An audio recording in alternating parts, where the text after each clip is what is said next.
ಪ್ರಪಂಚಕ್ಕೆ ಇನ್ನೊಂದು ಹೆಸರೇ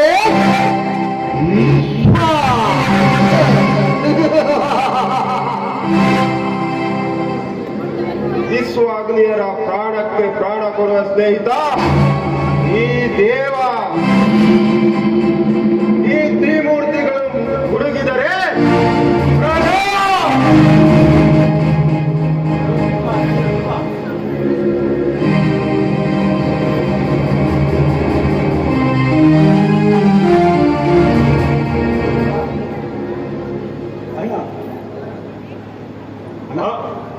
ಹೇಳಿ ಮಣಿ, ವಿಷಯ ಏನಂತ?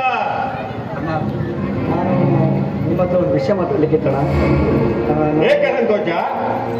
ಅಣ್ಣ ಅದು ಹಣ ಬೇಕಿತ್ತೇನೋ? ಇಲ್ಲ ಅಣ್ಣ, ಹಣ ಎಲ್ಲ ಏನು ಬೇಡಣ್ಣ.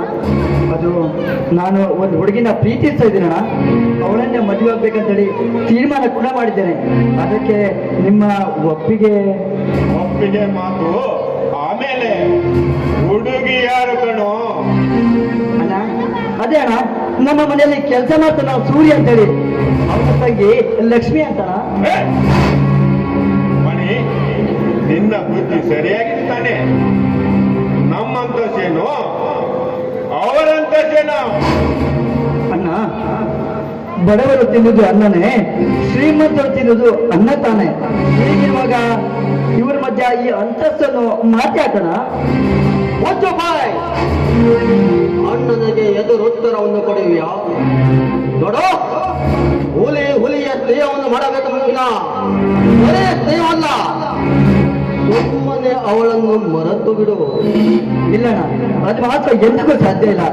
ನಾನು ಮದುವೆ ಅಂತಾದ್ರೆ ಅದು ಲಕ್ಷ್ಮಿನ ಮಾತ್ರ. ನಮ್ಮ ಮಾತನ್ನು ಗಾಳಿಗೆ ತೋರಿ ಆ ಹೊರ ಬೀಜಾಡಿಗೆ ಬೆಲೆ ಕೊಡುವ ಈ ಮುದ್ದಾಳಿಗೆ ಮುಕ್ತಿ ಕಲಿಸಬೇಕಾದ್ರೆ ನೀವನ್ನು ಪ್ರೀತಿಸುತ್ತಿರುವ ಹುಡುಗಿಗೆ ನಮ್ಮ ಮನೆತನದ ಪಾಠವನ್ನು ಕಲಿಸುವ ಪಾಠ. ಅಣ್ಣ, ಅವಳು ಕಲ್ತಿರೋದು ತುಂಬಾನೇ ಇದೆ ಅಣ್ಣ, ತುಂಬಾನೇ ಇದೆ. ವಿದ್ಯೆಯಲ್ಲಿ ಅವಳು ಸಾಕ್ಷಾತ್ ಸರಸ್ವತಿ. ಅವಳಿಗೆ ಇನ್ನೆಂತ ಪಾಠ ಕಲಿಸುದಣ್ಣ? ಕಲಿಸಿ ಬರುವೆ.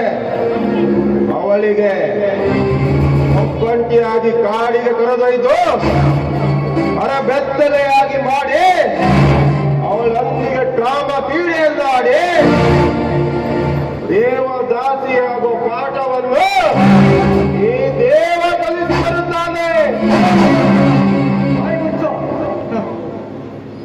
ಏನೋ ಇದೇ ಮಾತನ್ನ ಬೇರೆ ಯಾರಾದ್ರೂ ಹೇಳಿದ್ರೆ ಅವರ ರುಂಡೆಯನ್ನು ಕತ್ತರಿಸಿ ರಕ್ತ ಕೊಡ್ಬಿಡ್ತಿದ್ದೆ ಕಣ. ನೋಡು, ನೀನು ಈ ಮನೆಯ ಅನ್ನದ ಅಗಳನ್ನ ತಿಂದಿದ್ಯ ಅಂತಾರೆ ಸುಮ್ಮನೆ ಬಿಡ್ತಾ ಇದ್ದೀರಿ. ಇಲ್ಲಾಂದ್ರೆ ಆಗೋ ಕಥನೆ ಬೇರೆದು. ಸಮಾಧಾನ ಮಾಡ್ಕೊಂಬಣಿ. ಇವತ್ತೇ ಹೋಗಿ ನಿನ್ನ ಮದುವೆಯ ಬಗ್ಗೆ ಮಾತನಾಡಿ ಬರುತ್ತೇನೆ. ಅಣ್ಣ, ನೀವು ಈ ಮಾತಾಡ್ತಿದ್ರ ಅಂದ್ರೆ ನನ್ನ ಮದುವೆಗೆ ನಿಮ್ಮ ಒಪ್ಪಿಗೆ ಇದೆಯಣ್ಣ? ಪೂರ್ಣ ಒಪ್ಪಿಗೆ ಇದೆ. ಸರಿ ಅಣ್ಣ, ಮನಸ್ಸಿಗೆ ತುಂಬಾ ಸಂತೋಷವಾಯ್ತು. ಬನ್ನಿ ಅಣ್ಣ, ಎಲ್ಲರೂ ಸೇರಿ ಊಟ ಮಾಡೋಣ. ಮಣಿ, ನೀನು ನಡೆ, ನಾವು ಬರುತ್ತೇವೆ. ಸರಿ ಅಣ್ಣ. ಏನಣ್ಣ, ನೀನು ಅವನ ಮದುವೆಗೆ ಒಪ್ಪಿಗೆ ಕೊಟ್ಟು ಬಿಟ್ಟಿಲ್ಲ ಅಣ್ಣ. ಆ ಲಕ್ಷ್ಮಿ ನನಗೆ ಬೇಕಣ್ಣ, ನನಗೆ ಬೇಕು.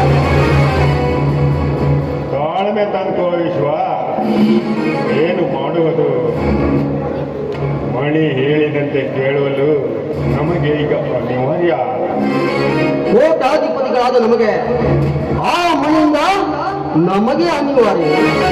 ಹಣ ನೀನು ಒಪ್ಪಿಗೆ ಕೊಟ್ಟರೆ ಆ ಮನೆಯನ್ನು ತಂದಾಗಿ ನತರಿದೆ ನರಿ ನಾಯಿಗೆ ಹಚ್ಚಿ ಆ ಲಕ್ಷ್ಮಿಯನ್ನ ಬೆಂಬಲೆ ಮಾಡಿ ನನ್ನ ದೇವರನ್ನು ತೀರಿಸಿಕೊಳ್ತೇನೆ.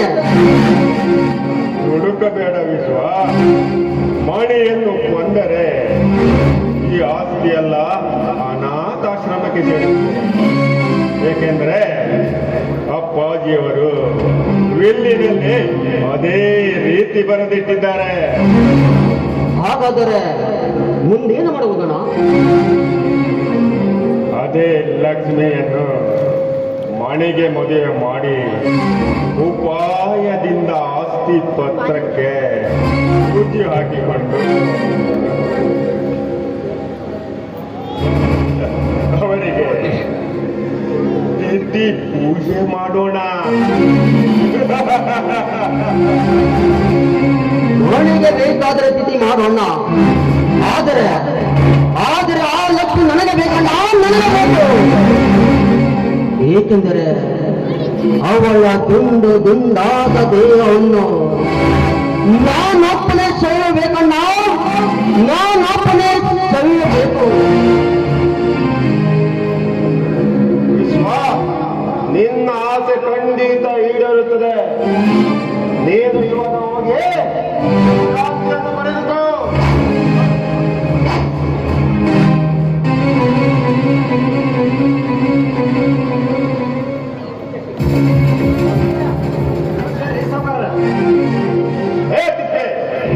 ಇವನನ್ನು ಯಾಕೆ ಕರೆದುಕೊಂಡು ಇಲ್ಲಿಗೆ ಬಂದೆ?